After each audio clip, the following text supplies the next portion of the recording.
rather warm today. Okay, so I have been away for a little while. I've actually been to Centre Parks. I've never been to one before. I was thinking about doing a little review of it actually. It's got its good points, it's got its bad points, but I've been back for about 3 days now, and we just stayed a short stay, four nights there. To sum it up, basically, it's Butlins for the middle class, okay? Everything is cashless, so you better be prepared to pay motorway service station prices for everything. So that was that. It was alright. It's got its pros, it's got its cons. But what I wanted to talk to you guys about today is priming agents, how to prepare the area that you're going to plaster. There's always a lot of controversy about it. Loads of guys say SBR, loads of guys say PVA, loads of guys say grit. These are the main ones that you will find yourself faced with. Which ones are good, which ones are bad, and to be honest with you, they're all good and they're all bad depending on the situation you're looking to use them for. Now, I did do a video which was SBR, PVA or grit, and at the time the channel was still quite young and I had been allowed to be in my own little bubble for quite a long period of time and just pretty much using PVA for everything. I didn't feel the need to change to anything else, but with hindsight and getting knowledge from a lot of other people's comments and why you should use double ones in different situations, I feel a little bit more informed about it, and I'd like to inform you about it a little bit better than we did when I did the first one about SBR, PVA and grit. So, PVA, what's it good for? Well, it's good for sealing up your wall, basically. If you're brand new to plastering and you've got some fresh plasterboard, that doesn't need any priming at all, unless it's green plasterboard, but you still get away with that. You're supposed to prime up green, moisture-resistant plasterboard. But with regular old plasterboard, that is a surface that you can just happily just smash your multi-finish all over and not worry about a thing. Now, PVA would be used if you had a painted wall, such as this one behind me. Reason being, depending on what sort of paint it is, what you need for plaster to stick is a certain amount of suction, more often than not. So if you've got a surface here which is painted, then the suction has been reduced right down. So you're better off actually putting a coat of PVA which would be watered down to a certain degree. If you look on the playlist, I'm always going on about PVA. I normally water it down to about kind of like a single cream consistency for the general use. It goes over everything, and whether it's you're killing suction or if you're doing what I'm explaining right now, you're actually physically gluing the plaster to the wall. So where the suction is reduced, we need the primer, and in this case PVA, to put a coat over them. And ideally when the PVA goes tacky, which is quite a subjective word, but you can get away with it being kind of like touch dry, even the next day, because what happens is when the moisture from the plaster, the water in the plaster, touches that PVA, it kind of reactivates it. But if you look at all the information charts about what to do, how to apply PVA and when to go over it, it will tell you not to do that. But most plasterers who have used PVA will tell you it's normally alright. So that's what you're doing. You are using PVA to physically glue the plaster to a painted surface. So let's say the surface is not painted at all, and actually when you scrape the wallpaper off of something like that, you're down to bone dry plaster with no paint on it whatsoever. So in this case what happens is your suction rate is too high, and if you try to plaster over this really high porous dusty surface, you're not going to get a very good adhesion for starters, because the surface is dusty, and also because the surface is so porous, it's going to rip all the moisture out of that fresh plaster far too quickly, and it's going to pull the moisture out of it and make it dry before it really has a good chance to cure. So in this case we are putting PVA over a really dry porous surface to kill the suction down, so that the plaster has got enough time and it sets at a nice rate without being disturbed too much. you will know if the suction rate is too high, because you'll put your plaster on and you won't be able to move it around very quickly. It will, the moisture is stripped out of it, and it will lose its plasterability. And also when it starts to dry, the reaction, the water being ripped out of it will be so violent, the plaster will actually pull itself apart, and you'll get stress cracks, and then almost like crazy paving, if you like. And then quite often you'll lose adhesion, you'll touch and it will start falling off the wall. This is why you need the PVA.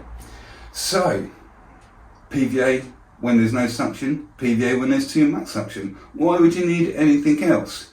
Well, one reason would be PVA can be used inside, but you can't really use it outside, because as I aforementioned, if it gets wet again, it reactivates. It's a little bit like wallpaper paste as well. If you're going over a wall which has previously had wallpaper on it, and obviously they've done it in the old-fashioned pasting way, when you touch that, when you wet that back up, that re-emulsifies, that becomes back into a paste as well, and can give you issues with your plaster sticking or sliding across the wall, or taking even longer for your priming agent, whatever that might be, to pick up. And it's also diluting your priming agents. But in rare cases you'll have a problem with too much wallpaper paste, but that could be something worth considering if you find yourself in that situation.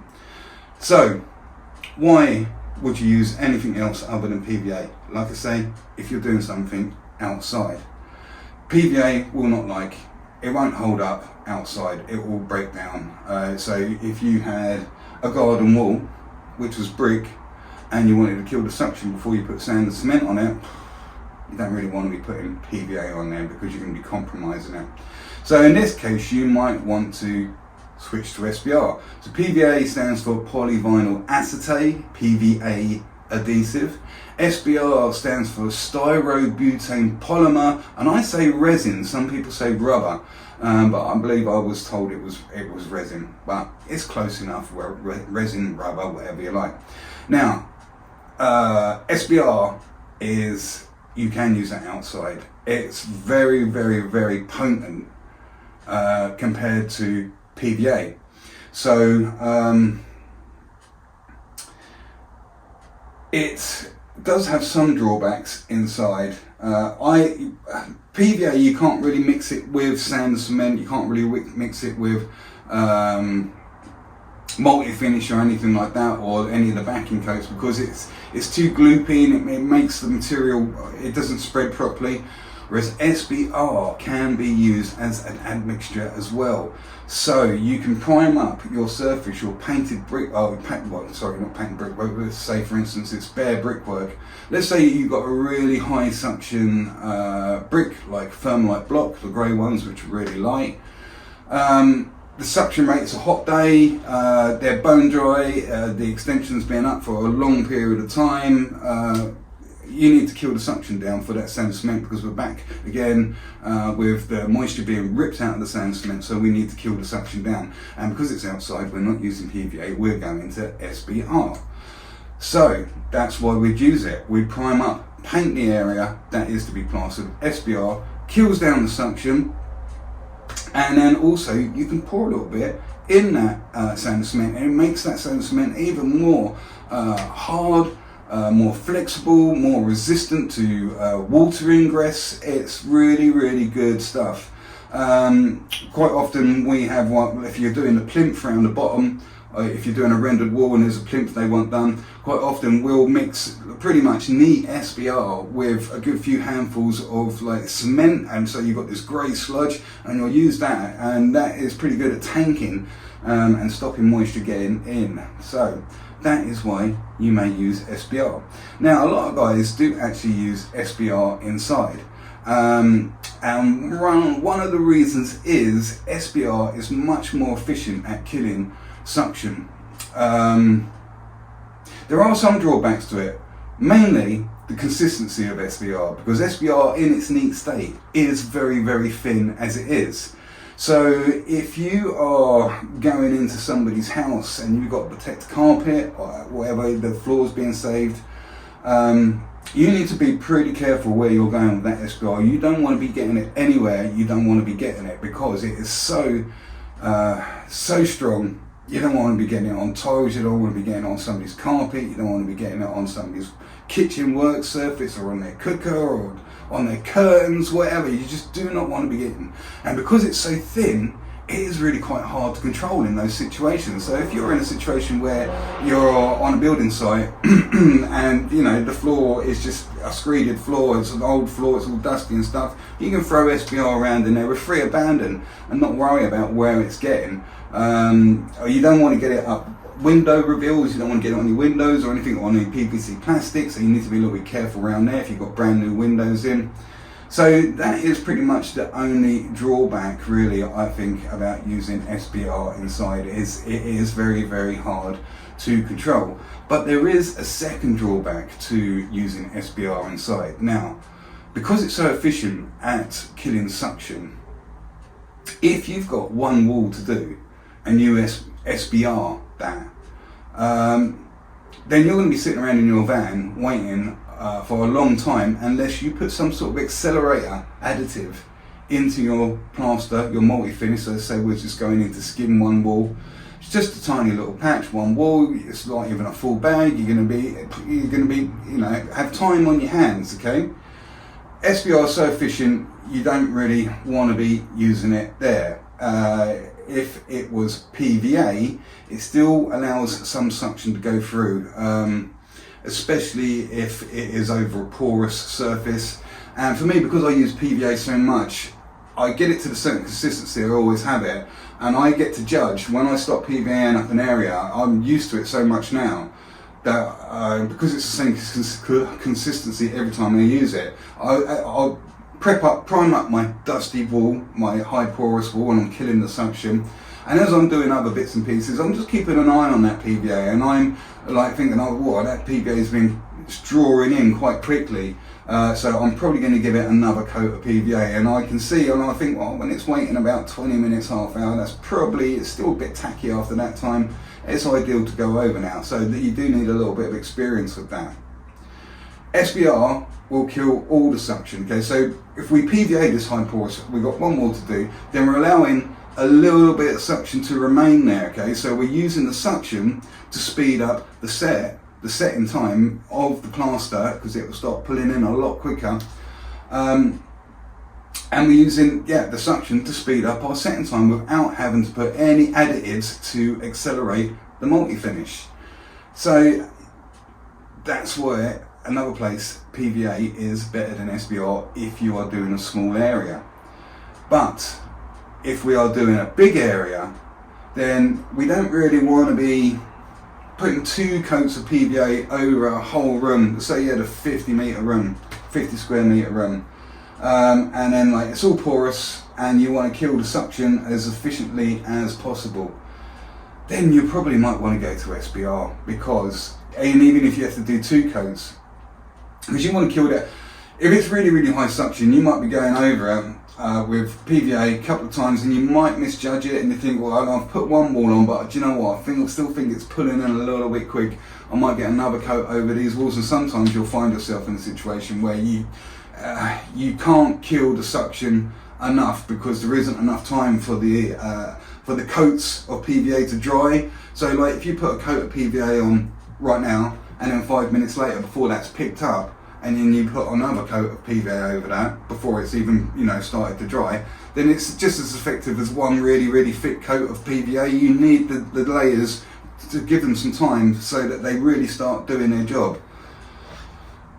So with SBR, if you've got a whole room, you will be able to kill suction much more efficiently with that SBR in its neat state. You don't really want to be watering SBR down at all. And of course that kills so much suction really effectively. You'll find you'll be able to get a bigger gauge on, okay, because it's taking more time to go off. So if we've got small wall, we don't want to be waiting the full, let's say for argument's sake, 3 hours for that plaster to go off. We want to speed that up. But when it comes to doing the whole room, we don't want to be spending we haven't got time to get the whole room on because the suction's too much. So we're going to SBR it. Now it's giving us the time to throw the whole room on. So even though we've killed down and slowed down the speed of the plaster being drawn into the surface, we've actually allowed ourselves to be able to get the whole room on in one sort of like chained link, which eventually makes you faster because you've got the whole room on. If you have to break the room up into 2 parts, then you're going to be slower, even though the plaster's going off quicker, you know. So it's all about the timing and understanding what they do.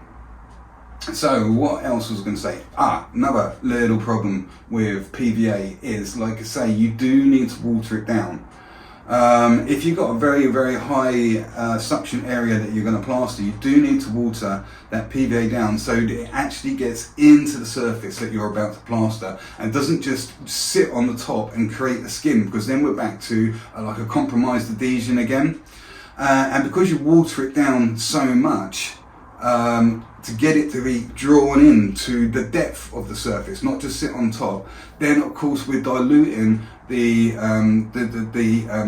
suction killing properties of the PVA, whereas SBR is so thin anyway and very good. That's why you can get in, that first coat gets right in deep, and when you give it that second coat of SBR, it doesn't go in quite so far, you know, because it's sealed up that much already, and you're much less likely to create a skin over the surface using SBR if there's really high suction. And another great place to use SBR is in like high moisture areas like kitchens, bathrooms especially, obviously. So there you go, there is a difference. None is more right than the other, but there is ideal circumstances where one could be considered a better a choice than the other one, in my opinion. That is pretty much all I can think of, the differences why you might want to use or not use PVA or SBR. So let's get into the grits. Why would you want to be using a grit? There's loads of different brands of grit out there. Ones that are to be used inside, ones to be used outside, ones that need to be left 24 hours before you can go over them. Pink ones, purple ones, tartan ones, all sorts of different coloured grits for different situations. I generally will not use the grit. That is my least favourite out of them all. I've seen it fail. With blue grit you can get some red grits. Red grits I think you can use outside. I've seen the grits fail when they've gone over, somebody's gritted up a very high porous and very dusty surface, and again what's happened is the grit has created a skin on this dusty surface, and when the weight of the plaster has gone on, it's pulled the grit away because the grit was too thick in the application for it to be able to get and sink into the depth of that dusty surface and get in deep and make roots and really stabilise the surface you're going onto. I've seen grit there fail. So grit is also killing a lot of suction and it goes on quite thick. Some people mix PVA with SBR, and grit, to me, as it suggests, is like a paint full of grit. Okay, so you whack it up on the walls or whatever it is you're plastering. Not only does it kill all the suction, but it leaves a key. It's very sort of sharp, and the blue grit's the worst. Somebody's blue gritted it up, and then like you brush your elbow, it'll take the skin off your arms and stuff, you know. So the grits go on very thick and are very unpleasant to work around. The only time I would be tempted to get the grits out, and again you are back actually to a situation where you don't want to be getting grit up window frames on people's work surface or anything, because again it's got like that SBR. I'm sure different brands have different chemical values of what they've actually put in there, but to me it feels like PVA with SBR and a handful of sharp sand. That's pretty much what grit is. Yeah, you're back to the point where you are not wanting to get that anywhere. It's very messy, gets on everywhere, and actually it is quite hard to apply to the surface in an even state. If you've got somebody that's not knowing what they're doing, like there's a builder's like, okay, the builder's like got it prepped for you. Okay, so he's gritted it all, has he? Okay, oh, you got the lad to do it, did he? Okay, right. And then like you got areas with like almost like the surface of Mars where you got a big build up of vicious grit that's sticking out 3 or 4 millimeters, and then a washy area with no grit on it at all. So sorry, yeah, I just got disturbed there for a minute. Yeah, so the problem is, yeah, it's very hard to apply the grit's in an even state, because what happens is the grit starts sinking to the bottom of the bucket, and there's some bits on the roller, like I said, the roller's slid across the wall, and then like, it's just not on there very even. When would using a grit be good? Well, I don't like using it for multi-finish, because again, you put your grit on, so some people are like, oh, there's an Artex ceiling, oh, we'll grit over it, yeah, we'll grit. Well, hold on a minute, you're adding texture to an already textured surface, so your multi-finish would have to go on so thick to cover that texture. You'd probably have to put some sort of undercoat in it, and you'll be getting yourself into other problems, and the plaster will be on so thick, it'll be so heavy, you're adding more weight to the surface, it's taking under its own weight whilst it's in its wet condition.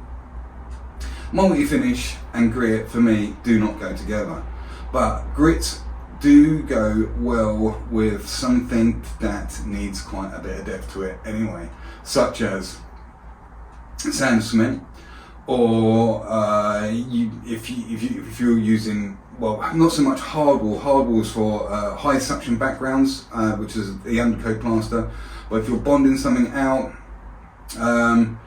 basically the grits aren't bad to use over thermalite blocks, I find, because there's not much key in the thermalite block, so you'll just see there's a few scratches in it, almost like they've been done with a devil float, you know, the hot float with a few little screws in it.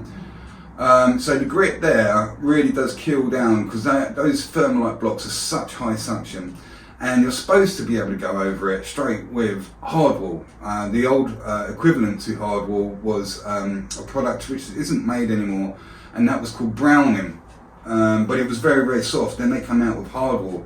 Now I still find guys some guys go around and they'll, like with a hose, and they'll start hosing down all these thermalite blocks because the suction's too quick. The hose idea isn't too bad, but it's not a very sort of like permanent remedy to high suction, because you start hosing all the water down and the water start evaporating. So you might be able to wet those thermalite blocks down long enough to get your coat of hardwall over the top of it, and it holds around. But then once you've got your hardwall in a nice condition and stuff, then you go away, you get home, and then of course the water evaporates through the block and everything, and then it's suddenly getting faster and faster, and you can be finding yourself back in a situation where the blocks have drawn too much moisture out of the plaster, and you've got some sort of stress cracking in there where it's just been too violent for it. Which is why grits, I find, are pretty good for that. Now, if you're going inside, then you could probably do well with PVA in thermalite blocks, because you might not want to kill all the suction.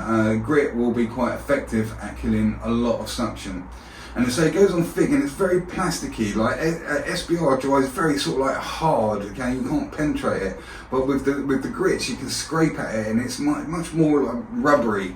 And like I say, in my experience, it's like when somebody's mixed SBR and PVA. It's like a weaker SBR but a stronger, more elasticy PVA. So if you are going outside and you are rendering somebody's garage or something and they built it out of thermalite blocks, again, it's a very hot day, grits, get your grit all over that thermalite block, giving it loads more key. You want it to be really pedantic, because the grits will stick to thermalite blocks, but if you're back to some sort of dusty surface, let's say you've got somebody wants you to re-render a painted render, it's an old render, lots of flaking paint and loose areas, some of it's had water ingress in it, some areas might be dusty.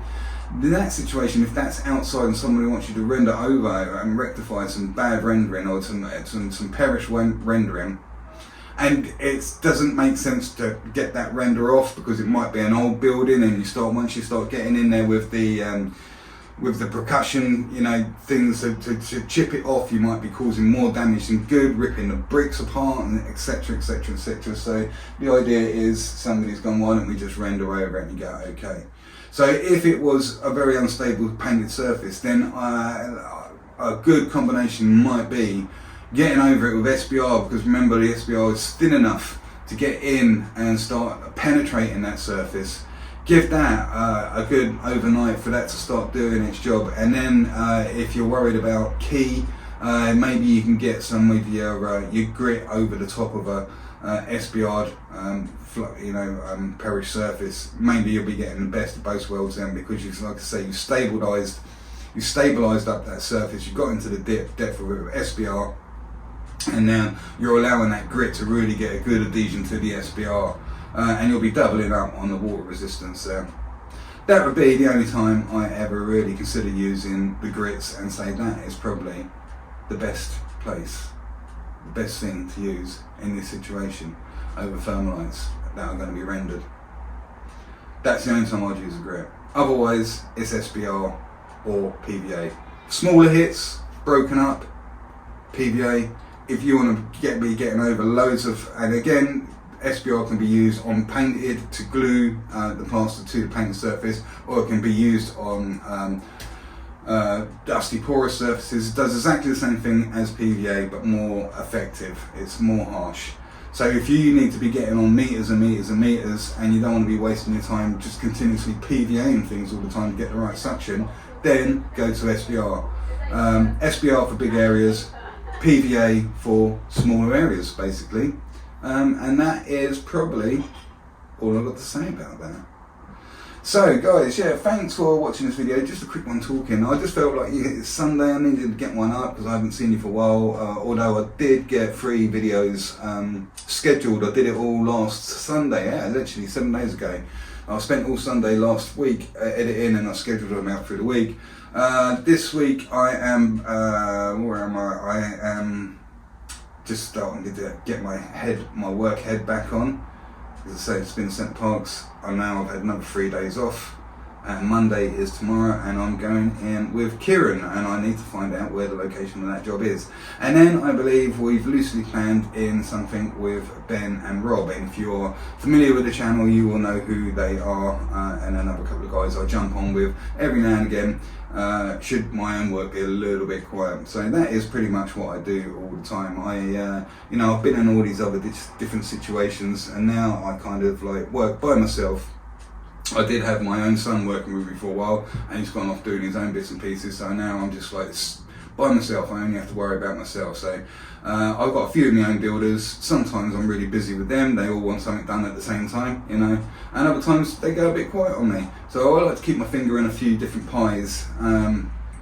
So there's other firms that I've worked for and with throughout the years, and if I ever get a little bit quiet, I've got like 4 or 5 firms I jump on with, and just jump on their backs and just help them out where and as I'm needed in places.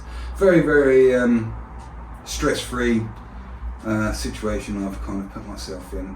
Yeah, I don't have to think too much about anything, so that's all good, and that's what we're doing next week. So yeah, this video was a talking one. Next week we're going to be doing some more action in the field videos. If you want any other advice for plastering, or want to ask any questions, we do have a Facebook group going which is called Plaster Master Smurf 74, whereas the channel is called Master Smurf 74 Plastering. It's much easier to ask questions. It's a group, so you can post up your own stuff on the group, and it's turned out to be a bit of a helpline for plasterers that are not so experienced, and they're posting up pictures of problems they were having, and like I said, there's good 600 people on there now, and there's a general chat running, so if you've got any problems, if I'm not there, then somebody else is willing to give you their advice, and tell you what would be the best thing to do if you find yourself in a sticky situation attempting to do some plastering that you're not too sure about. So yeah, it's a great place for beginners, intermediates, yeah, and I try to make the videos as entertaining as possible, really. There's lots of other different plastering channels out there. I quite enjoy doing the videos, to be honest with you, and I quite enjoy doing the editing, although there won't be too much editing on this one. But yeah, I'm really quite partial now to, because I was doing all my own music, but now I'm going on to the YouTube library for copyright-free music, and there's some really good tunes on there. And I found myself really partial to doing a montage. I like doing a montage to some nice music, and we've been sticking with the country and folk thing recently. It's been quite nice. I think it goes well with plastering. So yeah, without me rambling on too much, then please do have a look at that Facebook group. If you like the video and you want to see more, we've got loads of videos up now. I don't know, 200, 300, I haven't been counting. There's loads of them. Most of them are about plastering. There's only a couple that aren't.